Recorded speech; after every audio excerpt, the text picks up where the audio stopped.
Hello everyone, एक short story है जिसका नाम है बिलोविड चैरियोटर। इसकी लेखिका हैं शशि देशपांडे। शशि देशपांडे के बारे में थोड़ी सी जानकारी ले लेते हैं। शशि देशपांडे भारत की एक प्रसिद्ध लेखिका है। इनका जन्म 1938 में हुआ। इन्होंने इकोनॉमिक्स और लॉ की डिग्री प्राप्त की है। माय बिलोविड चैरियोटर इनकी एक फेमस शॉर्ट स्टोरी है।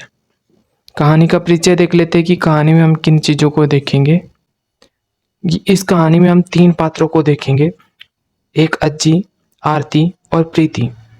अज्जी आरती की माँ है और आरती प्रीति की माँ है।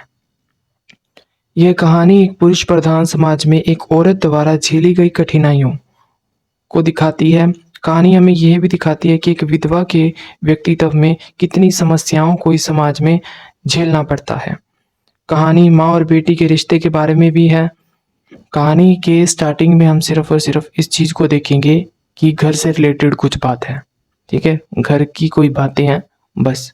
उसके बाद हम कुछ नहीं देखते, सिर्फ और सिर्फ इन तीनों लेडीज़ के दिमाग में क्या-क्या चल रहा है उस चीज़ को देखेंगे। और 2 लेडीज़ मेन हैं, कौन? अज्जी और उसकी बेटी। जो प्रीति है वो तो एक बच्ची है, वो स्कूल जाती है। तो कहानी को स्टार्ट करते हैं। जब कहानी आरंभ होती है तो अज्जी अपनी नाती प्रीति से बात कर रही है। सुबह का समय है और प्रीति ने अपने कमरे के दरवाजे को धड़ाम से बंद किया। अज्जी उसे बताती है वह ऐसा न करे क्योंकि ऐसा करने से उसकी माँ की नींद टूट जाएगी। प्रीति कहती है कि उसकी माता जल्दी नहीं जागेगी, वह रात को देर तक जागती रही है। कुछ समय बाद प्रीति स्कूल चली जाती है। जब प्रीति चली जाती है तो घर में शांति हो जाती है। अज्जी कहती है यह शांति केवल तब टूटेगी जब प्रीति स्कूल से लौटेगी। घर में एक और औरत है जिसका नाम है आरती। आरती अज्जी की बेटी है। आरती के बातों से हमें यह पता चलता है कि माँ और बेटी के बीच में अच्छी नहीं बनती। अपने पति की मौत के बाद आरती अपनी माता अज्जी के पास रहने चली आई। अज्जी कहती है कि वह 7 साल से इस घर की खामोशी की आदी हो गई है। यानी कि आरती के पिता की मृत्यु को 7 साल हो गए हैं। उन 7 सालों से वो अपनी माँ के घर में ही रह रही है। अज्जी अपने पति की मौत को याद करती है। आरती अपने पिता को बहुत प्यार करती थी। अब यहाँ पर दिमाग में ध्यान रखना कि अज्जी जो है वो आरती की माँ है। समझ रहे हो? तो आरती का तो वो पापा हुआ इस हिसाब से। तो ये दिमाग में क्लियर रखना कि आरती के पिता की बात हो रही है यहाँ पर। आरती अपने पिता को बहुत प्यार करती थी। जब उसके पिता की मृत्यु हुई तो वह शादीशुदा और गर्भवती थी। गर्भवती यानी कि उसके पेट में प्रीति थी। प्रीति 3 महीने बाद प्रीति का जन्म हुआ था। उसने अपने नाना को कभी नहीं देखा। बाद में आरती के पति की भी मृत्यु हो गई। अब अज्जी और उसकी बेटी दोनों विधवा हैं। आरती को अपनी बेटी से अधिक अपने पापा से प्यार था। आरती और उसकी बेटी प्रीति के बीच लगभग कोई प्यार नहीं है। प्रीति को भी अपनी माता से अधिक लगाव नहीं है। उससे ज़्यादा लगाव अपनी नानी से है। आरती कभी भी अच्छे से नहीं सोई। वह बिस्तर में कोई किताब पढ़ती रहती है और सिगरेट पीती रहती है। सिगरेट का धुआं प्रीति को अच्छा नहीं लगता, इसलिए वो अपनी नानी के पास ज़्यादा कंफर्टेबल महसूस करती है। ज़्यादा समय अपनी नानी के पास ही बिताती है। आरती अपना सारा समय घर पर ही बिताती है। ऐसा क्यों? वह बाहर नहीं जाती। वह आरती को कहती है कि जब वह बाहर शादीशुदा जोड़ों को देखती है तो उदास हो जाती है।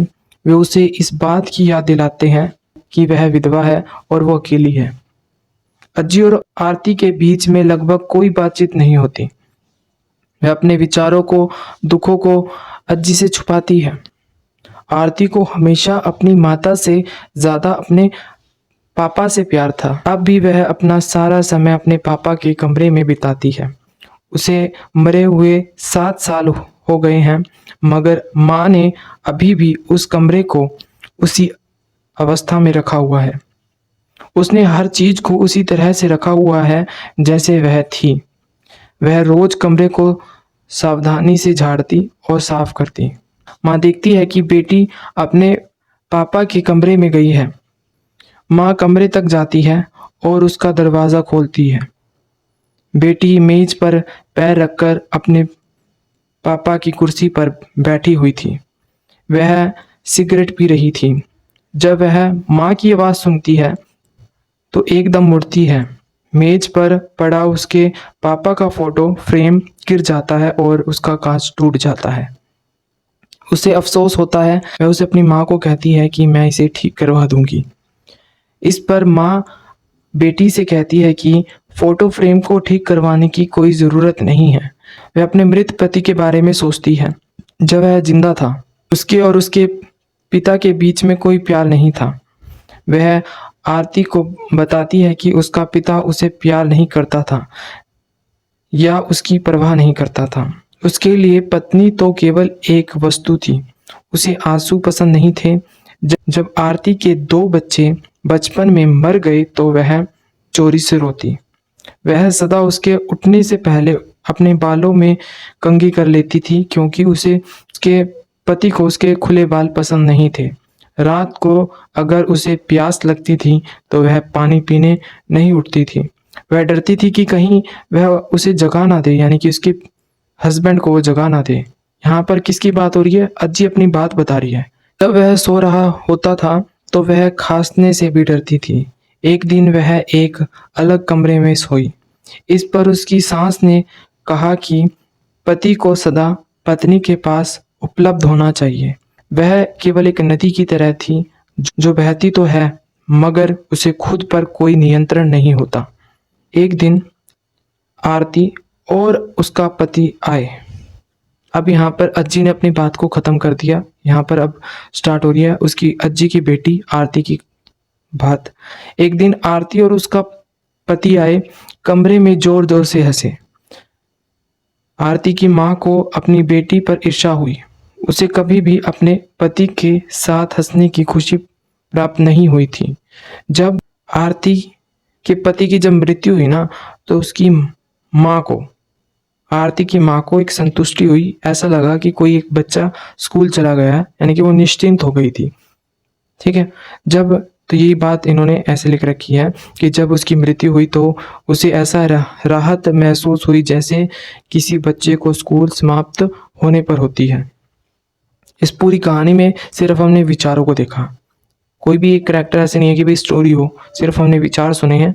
3 पात्रों के विचार हैं। 3 तो क्या 2 मेन हैं, आरती, अज्जी। ठीक है। अज्जी माँ है किसकी? आरती की। तो इनके विचारों के बारे में देखा और विधवा के टॉपिक भी आया कि विधवा के लिए कैसा समाज में जीना होता है मुश्किल। और इसमें ये भी देखा कि हमने पुरुष प्रधान समाज में एक औरत के ऊपर कितना अत्याचार होता है। यानी यहाँ पर अज्जी ने अपने बारे में जब बताया कि मैंने अपने 2 बच्चों को खो दिया था और वो अपने पति से कितना डरती थी। तो हमने पुरुष प्रधान समाज को भी यहाँ पर देखा है। तो काफ़ी चीज़ें हमने यहाँ पर देख ली हैं। इस प्रकार यह कहानी 2 औरतों अज्जी और उसकी बेटी आरती के आंतरिक विचारों को बताती है। सिर्फ विचारों को बताया इस पूरी कहानी में। ठीक है। वे एक दूसरे से अधिक बात नहीं करती। परिवार में प्रसन्नता का एक मात्र स्रोत अज्जी की नाती प्रीति है। वो एक छोटी लड़की है जो स्कूल जाती है तो घर में रौनक बनी रहती है। बस एक जो हंसी माहौल क्रिएट करने का जो करैक्टर है वो सिर्फ और सिर्फ उसकी नाती प्रीति को ही है, यानी कि आरती की बेटी को।